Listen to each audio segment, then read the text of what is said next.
Welcome to Joint Effort PAs, where two orthopedic surgery PAs get real about life in medicine. From tips and tricks to professional growth, work-life balance, and everything in between. We're here to share what we've learned and what we're still figuring out. Let's get into it.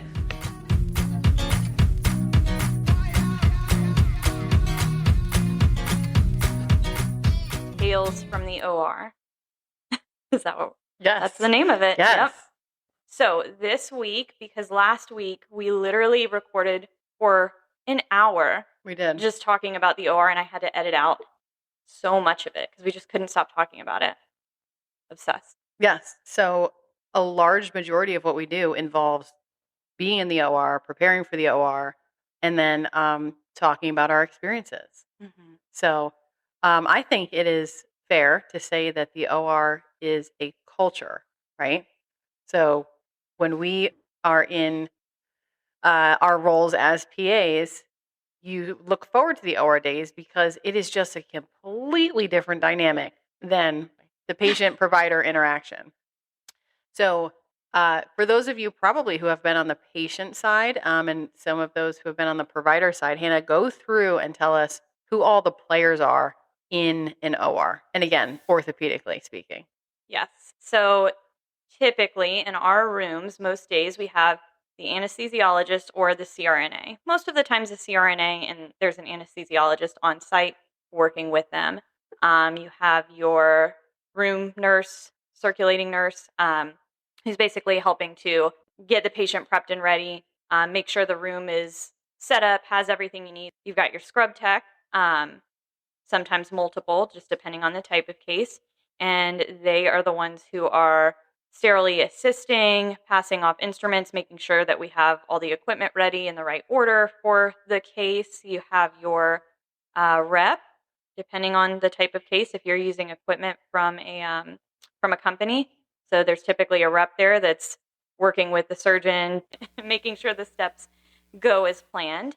And then you have a PA or a nurse practitioner or somebody along those lines that's acting as a first assist with the surgeon. Not every surgeon has a first assist or a PA or a nurse practitioner, but in our facility, and most of our surgeons do have one, just because orthopedics by nature typically requires some sort of assisting. I mean, I like to think now, I work in hand surgery. But you're essential. I feel very essential. I like to think I'm essential. Am I essential during a trigger finger release? Yes. Hannah, yes. I have to be there, Yes. or things can't happen. Endoscopic carpal tunnel, absolutely. I have to be involved. But yeah, those are, and the surgeon. I almost forgot. And finally, the surgeon and the patient, the two most important ones in the room. It's really funny. So you introduced all those players, I think, in a specific order because it is in that order that these people will see the patient. So when I say the OR is a culture, the surgeon and the PA essentially are visiting into that space, and the scrub tech, the circulating nurse, like this is their job. So no matter what surgeons come in the room, that is their room. And there's almost like this underlying feeling that it's their house, right? So it is very much an unspoken thing when you come into somebody else's house, respect, right? Right, yeah. So the scrub tech runs the table. The scrub tech decides where they're going to set that up, what is going to be most efficient. And the circulating nurse is the one who is opening up stuff for the scrub tech that is sterile. So they have to work together in tandem in order for things to go well. The anesthesiologist or the nurse anesthetist, so they are running in the room, they are running the anesthesia, they are in the room the entire time. So all of these players will interact with the patient before the PA and the surgeon enter the room for a specific case. So as far as, who's in charge, like who do you think's in charge? And I have my answer, but who do you think is in charge in the OR when you walk in first thing in the morning? Like who is dictating what that day looks like? Okay. So when I first walk in, because I will give the political answer of obviously the surgeon is in charge in the room. But when I walk into the room first thing, it's typically the nurse and the scrub tech that are in there together. And the day, I think how it's going to go depends on how well that dichotomy is working. So timeline. So myself and Hannah, we get in probably a little bit before 7 for either a 7:15 or a 7:30 start time. Now, the scrub tech and the circulating nurse, they get here around 6. So they are getting their job ready, their room ready. And that all needs to happen simultaneously as the patient's arriving to the hospital or surgery center, and they're getting worked up by the preoperative nurse. They're visiting with the anesthesiologist. So things are happening simultaneously on the back end. So as soon as, let's say I get into the OR or Hannah gets in the OR, we look in the room and I don't know who we have for the day. Right? So Yeah. you show up and it's a different team every time. If you are working at a site and you've visited that frequently, you will have kind of those that want to be in your room, or you guys work well together, or they find that they're strong in orthopedics, but that is not always the case. So for me, when I walk in the room and I see my favorite scrub tech, I'm like, yes, What a day this will be. yes, yes. I can't wait. Now, not that people are not my favorite scrub tech, but there are those that tend to be a little bit more passive, and there's those that tend to be way more assertive. So, experienced, assertive scrub techs, yes. Inexperienced, passive ones, sometimes yes, because it allows me to Control. go into their space a little bit. But the assertive, non-experienced tech, problem. That's going to be a problem. Yeah, that is Um, an issue. yeah. So circulating nurse, again, if they have their act together and they're good to go, great. But if you get in there and the circulating nurse needs to take a phone call and didn't have breakfast yet, like, you are respectfully waiting until they're ready to start, which is a whole thing. A little stressful. And just the amount of places now that have, and of course, nothing wrong with travelers, but ever since COVID, that's like a huge thing, Huge right? thing. There's so many travelers. And I feel for them too. Like, obviously, you're not going to know where everything is in your hospital. So that can be a huge struggle. Like, coming in there, they don't know where things are and the order of events, and it's just, they're not as comfortable. And that makes the day difficult. Yes, yes. All right, so you're starting a case. So PA enters the room essentially just before or as a patient's entering the room, and the PA assists with getting the patient moved over from the stretcher to the surgical table, positioning, that type of thing, as the anesthesiologist simultaneously is doing their thing, securing all of their IVs and getting, their stuff going. So anyway, so PA's in the room, and the surgeon doesn't come in the room until most of this is pretty much done. So if everybody's on the same page, this is, easy peasy. You kind of go through this as it should go. But yeah, and you have your method for it too. yes, And I stopped you there because you mentioned, oh, the surgeon doesn't come into the room until all of that is done. What happens when they do? It throws off everything. yes. And The best part is at that point, like that point right there, because do we let the surgeon help? Sure, absolutely. But everyone has a mask on, so you're only allowed to communicate with your eyes at this point. Mhm. So I'm looking at the nurse anesthetist, I'm looking at the scrub tech, like, somebody do something. Right. But no one does anything. Right. Yeah. And it throws off your order of events. Again, obviously, the surgeon, they are in charge ultimately. But you have a method already that you've established, and it's working. Don't mess with a good thing. So that is one, for me, I am a routine creature of habit. When I'm going through my routine and something different starts happening, and other people are doing the things I'm usually doing, I'm my mind is lost. I'm gone for the day. Well, yeah, and then they come in and they're helping. And don't get me wrong, it's not that they're not helping, Yes, but very helpful. They're trying to be very helpful. But I'll stand here, circulating nurse will stand there, and then you add the third party, and you're just like, oh, I don't like. Okay, okay, yeah, this is fine. This is what we're doing now. It's not the way I would do it, but I guess it's fine. Or my other favorite thing with that. So room setup, you guys don't use X-ray as you use X-ray for some cases, right?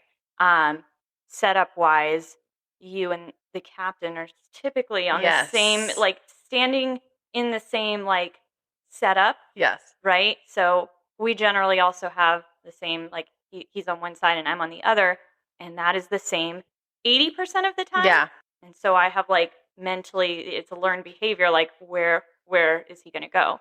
My favorite is that no matter which side I choose, even if it is the right side, it is the wrong side. Mm-hmm. Yes. So when they ask, where do we position everything? Where is he going to sit? And I say very confidently, here, 99% of the time.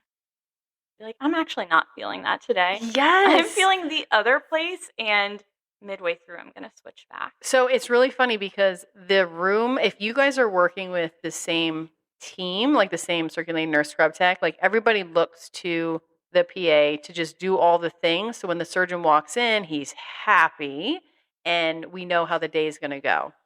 So when you come in and you say very confidently, like x-ray's going here and he's going there, and then he comes in and says the opposite, there's a minute where you're like, guys, I was like, I still know what I'm doing. Like Yeah. we're all okay, right? And again, that conversation occurs with your eyes. Yeah. You look at the room nurse, who then looks at you. There's like a squint, and then there's an eye roll, and then there's a nod, and then we move on. And it depends too on your comfort level with your team. Again, is it your favorite circulating nurse and scrub tech that you're with? And when that's the case, you guys are like, oh, what's new? That's just the typical. When it's like you're going somewhere for the first time and that happens and you don't know the staff, I feel like they're automatically looking at me like, you are an idiot. Like, Okay, do you even know yes. what you're doing? Like, Yes. So I think, that I don't know. Yeah, so that leads me into my one of my experiences this week. And again, I've been doing this a long time, so having new experiences, I don't say they don't happen, but it's not a lot of time that I'm like, wow, that just happened for the first time. So we went to an offsite surgery center this week, and I didn't know the nurse in the room. I knew the scrub tech, I knew the anesthesiologist. So I came in, I said, hi, how's everybody today? Blah, blah. So I see the nurse, and she's already doing her thing, and not in a good way. She's yelling at people, telling people where to go, what to do. And I like see the energy. And I was kind of like, huh. So I go to the default. I'm like, oh, hey, my name is Beth. What's yours? And she responded, didn't even look at me and said her name. I was like, oh, this is going to be a day. Okay. And the rest of the day literally went like that. Like she decided, I think, to kind of like mark her territory and be that person. And it was terrible. Like it was so tense. I'm not really in a place to tell someone in their house that they're being a total a-hole, but that's like exactly what it was. Yeah. So tried to kill him with kindness, did my role, try to find some similarities, try to, be on their team. By the second case, she loosened up a little bit, but I was kind of like, man, like that's a lot. That's really hard. Yeah. You don't want to you just don't want to start with that kind of vibe for the day. Like, and I mean, I would think those people also have to know, like, that's not going to work out well for them. Yes. Like, are you well liked in general? Yeah. No, the answer is no. Do you enjoy your job? Yeah. Do you so enjoy it? We said that. We said that between cases. We were like, whatever happened personally to this person today, I don't need to be a part of that. Like, that's not. There's something else besides what's happening right now that they're bringing into that. And it really messes up the whole flow of things. Yeah. Maybe they're having a bad day. Yes. We'll give them the benefit of the doubt, I guess. So, right. So I'm going to divert a little bit to the nurse anesthetist / the anesthesiologist. Like, I will also say, if you have an on point, great personality nurse anesthetist or anesthesiologist, you're having a good day. So if you have an anesthesiologist that is questioning everything that you do, and again, the anesthesiologist is not part of your surgical team. This is someone who's contracted that is just running the room for the day. So they show up, they've got these cases, so their variables are us, right? So they tend to do certain things certain ways. Obviously, most important to keep the patient alive and safe and all that. We love that they do that. Right, but but there's certain personalities that you have the anesthesiologist has to be the one to say, okay, you may now position the patient, or okay, now I'm ready, now you may start your job. And there's other ones that are more collaborative. So again, coming into the room, reading the room, trying to figure out like what your role is. Like, are you assertive today? Are you more passive because the anesthesiologist needs to call the day? I don't know, but yeah, and I guess that's what determines that in the day. It's everybody else. Some days I don't know. Like, I go into the day and I'm like, I'm having an assertive day. I feel it. I already feel assertive. And then I get in the room and I'm like, not today. No. Yeah. I'm gonna sit in the corner today. I'm gonna bring myself down to a 4. Yeah. Just because. Yeah. You'll have some anesthesiologists that are super chatty and some that just want nothing to do with you. Yeah. And that's also like, you acknowledge it. Okay. Don't need to involve you in today's banter. Right. But yeah, that also plays a huge part into, how the day is going to go. So let's talk about vibe, right? So you're in the OR.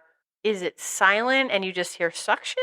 Hmm. Or is it, It is there depends. music? Okay. All right. Go It on. depends. I mean, we talked last week briefly about your silent OR day. Not gonna lie, sometimes I have a silent OR day. I also feel like I'm decently good at reading the room, and I'm not going to um, be very vocal on a day that everybody else is silent. For the most part, OR days are the fun days. Yes. We can talk about anything and everything. It's a little Weekend bit of a plans. confessional. Yeah. Is that safe to Yeah. say? I mean, like I can't even go into all of the things that are discussed because it's so random. And Like I'll talk yeah. about my mother-in-law. Yeah. I Yeah. mean, Um, drama, yeah. lots of drama. Yeah. Teenage stuff, like teenage stuff that I'm dealing with at Mhm. home. Yeah. It's never really work related. It's just random thoughts. Sometimes it is. Yeah, sometimes it is. We were talking the other day just about, this movie and the remake of this movie and how the second movies like, Toy Story 1 and 2, like how come 2's never better except Happy Gilmore 2. That was awesome. Not sure if you saw Well, that, just right? sequels in Just general. sequels. And then Yeah. you pull the room. And Yeah. then it kind of brings everybody together and then we laugh and then we move on. Yeah, Right? and then you laugh, and then all of a sudden something changes because like this piece of bone isn't where it should be, and all of a sudden Yes. we're not in that happy place anymore, and somebody's still laughing about it, and you're like, wait, No, stop! yeah, you need it's yeah, not the time because anymore. if you don't stop laughing, there is going to be an indirect insult that's going to hit you. It Yeah. is. And it's not personal. It's just again, the surgeon is there doing their thing. We are all there just trying to make the mood light. And then if something doesn't go according to what we think it's how we think it's going to go and the mood changes, you need to fall in line. Yeah, Like you are no longer blasting Bon Jovi. yeah, You are immediately just kind of silent for a minute, right? yes. Yeah. Is that what you guys blast, Bon Jovi? Well, we like 80s ish. So, Okay. we do some Bon Jovi. We do a little bit Foreigner. Journey. Sorry, we do Journey. Mhm. There's Journey Radio that we like to listen to. But then if it goes on repeat, sometimes we'll switch. Like if the nurse is like, "Hey, I'm going to do this today," we roll. It's good. But So again, you're trying to dictate the vibe, right? yeah, I mean, are those your favorite radio stations? Are they surgeon's preference, and you have just learned to live with it and like Yes. it? So Yeah. if you're asking me, are they my favorite? They are something I like. But if you're asking me what I would choose, I would probably not choose that. But in the OR days, I like that. Yeah. I've learned to like that. You're used to it. Used like, to it. Yeah, I actually expect it. Yeah. Yeah. So, and if you went in and it was like a country music day, I'd be okay, but I wouldn't outwardly express that because I don't want to change the vibe. I mean, the vibe works, so we keep it. yeah, we're like pop, rap, like Ooh, I don't know, like what do you call the music that like was cool when we were in high school and early in college? I'm We're gonna just like call that 90s, but I don't know what you're gonna okay, say. well, just popular music from a previous time. Yeah, pop music. that is what we like because we all want to live in that era Oh, of our so lives. you'll decade surf a little bit. Right. Okay. Yeah. Sometimes a little bit of country music. And then if it ever looks like I'm having a really, really bad day, sometimes my surgeon will specifically request that they turn on Taylor Swift. So that's very nice. It is. Yeah, That's I do very appreciate that. And most of the time it works. Okay. Yeah. Are you humming? Are you like just singing it in your head? Is there a little foot tap situation happening? Or are you just existing in it? Or all the above? It really just depends. Sometimes I will full on sing quietly. Most of the time it's a hum, but I've been known to for words belt it out. Yeah. Words come out of my mouth. Yeah. It happens from time to time.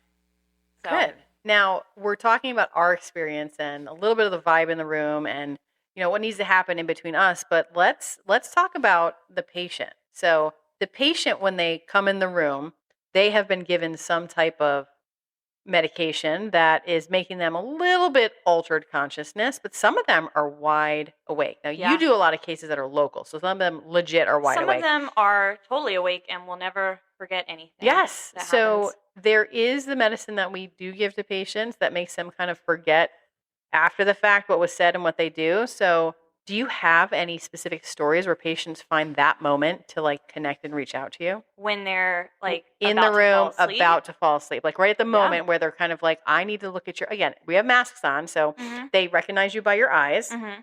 and they say something to you. Yeah.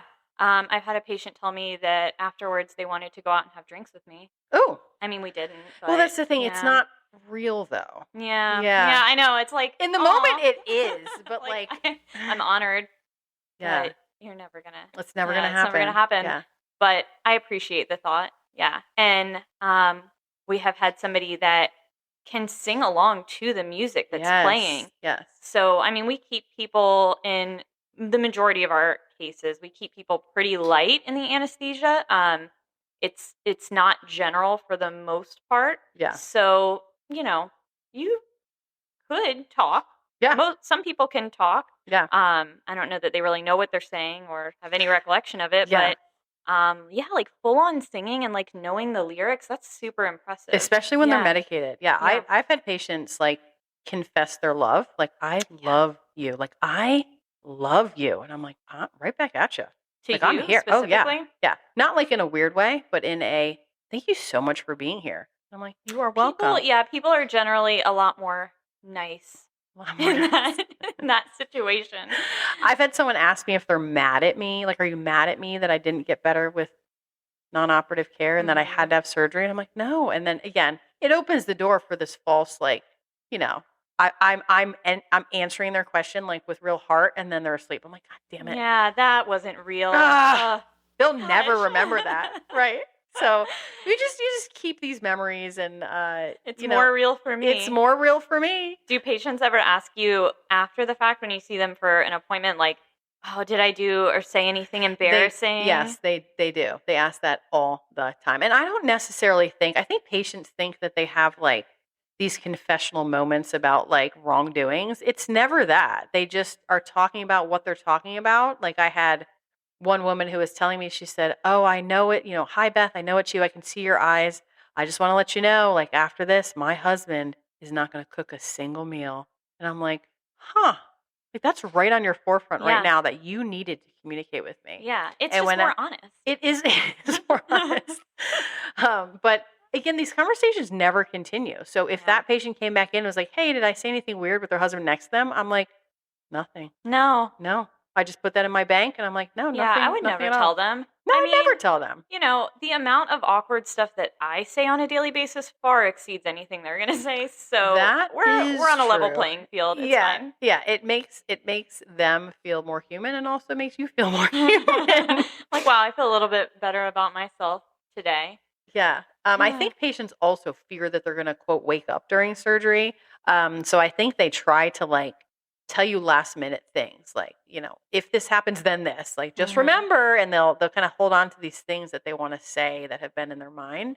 But no, they don't remember anything. And then we Yeah. talk about it later, and they don't remember even going back to the operating room. It's just a very weird thing. Yeah. It's almost, I mean, like the things people say, it's what you would say if you're not drunk, but maybe you're just like a little You're like tipsy, almost kind of there. on the edge, and you're like just feeling like divulging whatever you think about in that moment. Whatever's on Yes. your mind, you just say it. You don't hold back. So Now, it's kind of cool. now for any PA students or those that are current PAs, is there anything in the OR? Again, I do the hiring of PAs in our practice, and I do find it's very dichotomous. Either PAs want to be in the OR or they don't. And usually it's when they don't, it's from some bad experience. So Mhm. whether it was with a surgeon or as a situation.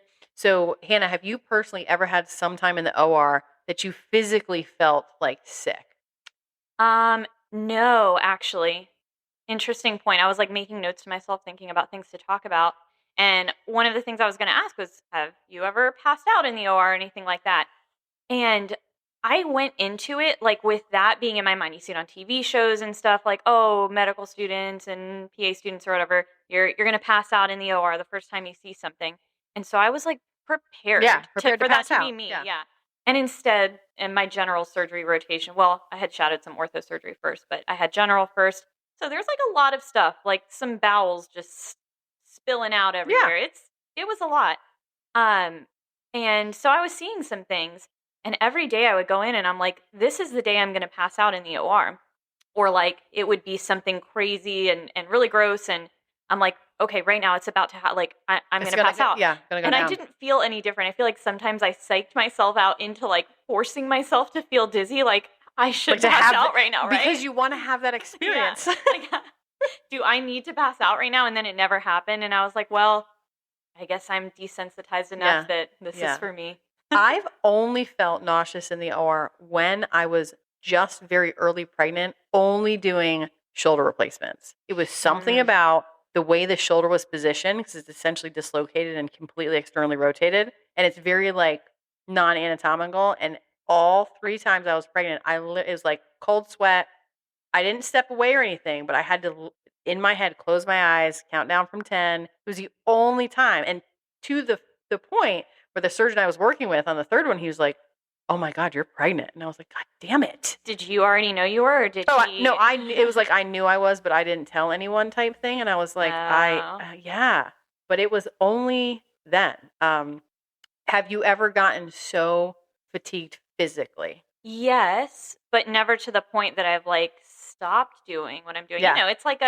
It's a mental game, just like running long distances Yeah. is. Like for shoulder specifically, that is like one case that arguably it's easier to have two assistants in because there's retracting on both sides of the Yes. shoulder.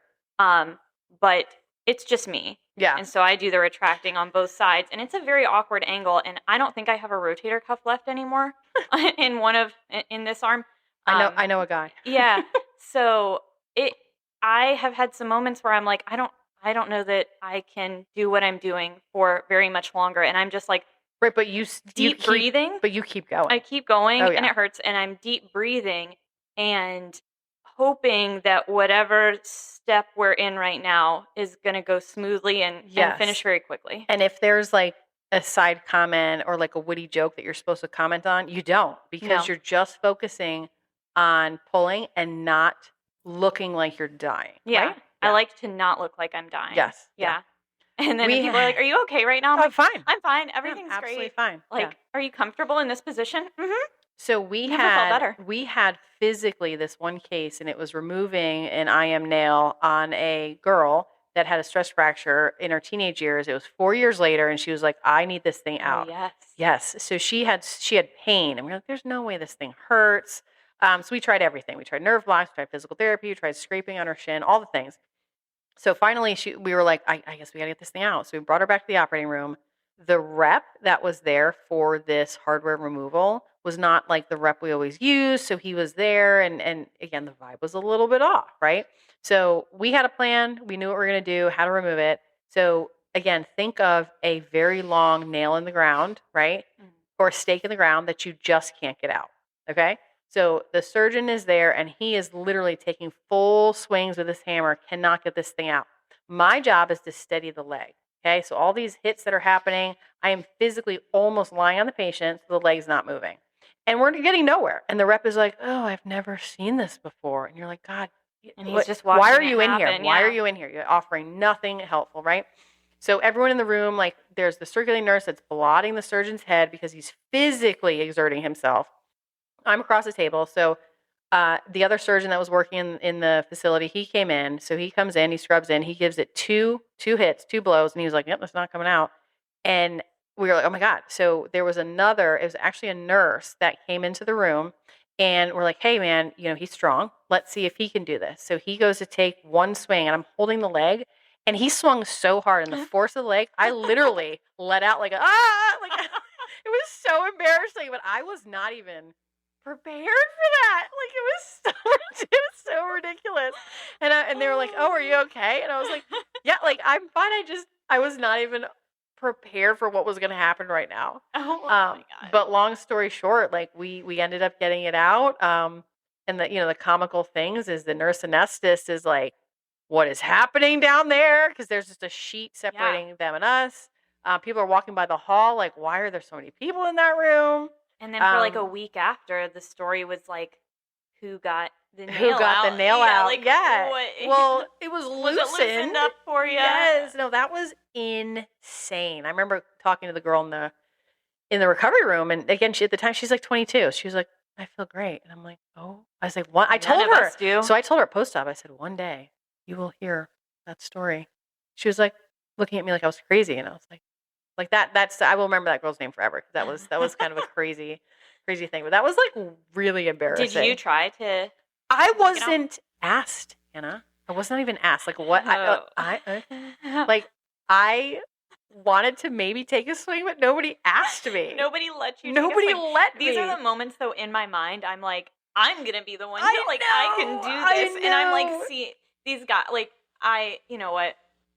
Women power, whatever. I'm Supporter, pro women, supporter. right? Yeah, but I understand physically men have more upper body strength. yeah, and so they're going to be the ones to more likely be able to do that. But somewhere in the back of my mind, I'm like, nope, this is going to be me. I know. So I, again, like in this whole theme of why we even do this podcast and what we're talking about, like I'm watching the surgeon across from me and I'm like, he is exhausted. Like, and I am not kidding you guys. Like it is like that game at the carnival where you're swinging the sledgehammer. And I said to him, I said, hey, how about, so-and-so's in the room next door. Like, how about we see if they can come in and just minimally just relieve you, a couple swings, you can recover. Like that was my role in that moment. But I was also hoping in sheer exhaustion and maybe some delirium, he'd be like, why don't you take a couple swings? Yeah. Yeah. But that didn't happen, Hannah. Yeah. We had a similar story, but I don't even want to bring it up because it's a little bit embarrassing compared to your tibial nail. It was in an ulna. And it was just like a really big pin. It was a pinky. But we struggled for a long time. But I digress. Yeah. But anyway, these are the moments, and then afterwards, we all talk about it. So these are, like I said, I've said one time, this is our playground. It's fun. It's just so different from the composure in the patient room. So, what do you think? And I have my story for this. What do you think would be a negative experience for a PA to say, like, I do not want to go back in that operating room? Yeah. Like, what's the worst you've seen? And currently not with your doc, obviously. Yeah. I think my general surgery rotation, like I didn't want to be in the OR after that. It just, like I said before, it depends on who you work with and if you have that, good working relationship and it just, you have the vibe. Yeah. I like to use that word a lot. Yeah. He was just not like, he wasn't really interested in teaching, and general is rough. These are long days. Those were really long days. I wasn't interested in the types of cases. And when you're checked out in the OR, like it gets exhausting. I mean, you can be doing something very important and intricate. Like we were sewing up like end to end parts of the bowel. And for some people, maybe that's like really interesting. And I'm like, am I going to fall asleep right now? Yeah. Yeah, I've had, I did my PA surgery rotation at Montefiore in New York. So it was a teaching hospital. So there's varying degrees of, students, PA residents. And there's a lot of stuff. Like there was 30 something ORs. It was like the biggest OR I've ever seen. And we had this one surgeon, she was a general surgeon, and all the previous PA students were like, hey, she's really tough. So you go into the OR, and again, she knows you're a PA student. So she would just start asking questions, like literally asking you board questions. And I had kind of a heads up for that. And if you didn't get the question right, you would have to not scrub anymore. Like it was super old school way of them, as a female, a way of her putting you in your place. And then, you had to literally remove yourself from the OR. There was another surgeon I worked with that was the same when we were in training. And she would literally take an instrument and just cut your glove so that you'd have to remove yourself to change your glove. And that was her power move, like on purpose. Wow. So, I mean, when I hire PAs, when they say like, oh, I had a really negative experience, I go back to those too. And I'm just like, was it I get that. I know, right? Well, let me tell you, no, I get that. But, for those aspiring to work in the OR, when you find the right fit, it is glorious. Yeah. Yeah. It makes a night and day difference, because I did not want to work in the OR at all. And now I only want to be in the OR. Yes. And this week was really sad to me because I wasn't in the OR I at know. all. Yeah, but you get to take these patients in the clinic. You do their preoperative care, or even take it one step back. You see them for their injuries. So you see a distal radius fracture. You're like, oh, it's kind of displaced.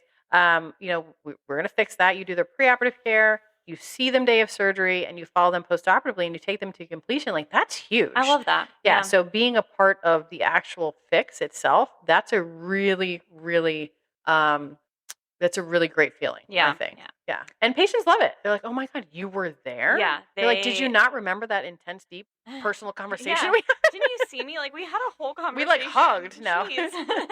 No, but it's a really, really rewarding part of what we do. So for anyone looking to work in the OR, if you've had a bad experience, keep trying it, man. Like, Yeah. keep working You at it. might just love it. I think, working in the OR is a wonderful experience. I think for those that want to be surgical PAs, try it, do it. If it doesn't work, try it again. Try it with some other specialty. I think it's very rewarding. Yeah. We love the OR.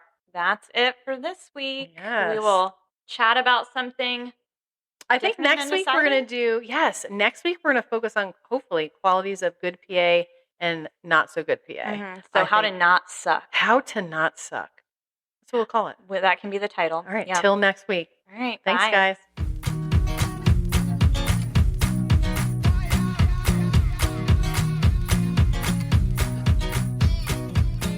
Thanks for tuning in to Joint Effort PAs. If you enjoyed this episode, be sure to subscribe, leave a review, and share it with a fellow PA or med-minded friend. You can also follow us on Instagram at Joint Effort PAs for updates and extra content. See you next time.